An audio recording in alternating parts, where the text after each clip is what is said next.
All right, let's move on to another question. This one's from Maxwell. This isn't a question; it's a comment. And okay, Maxwell Yates says, "So God caused the universe. Got it. But if everything needs a cause, then what caused God?" Boom, roasted.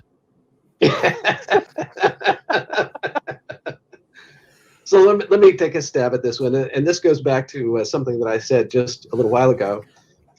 Based upon the fact that an infinite regressive causes is a logical fallacy, something has to be eternal to the past. And so our choices are the universe or God.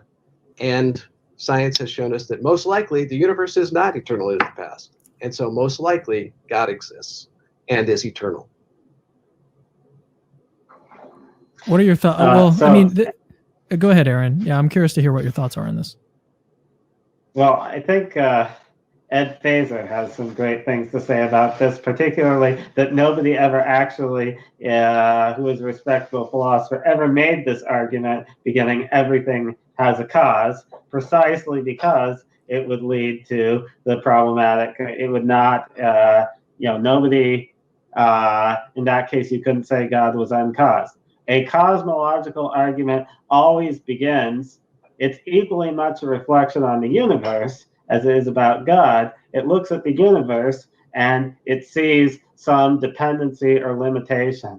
And so you always, in any respectable cosmological argument, you always have your premises are always phrased in the way that don't refer to God. In the Kalam case, the premise is everything that comes into being has a cause. If that's a correct causal principle, it doesn't apply to God because he didn't come into being.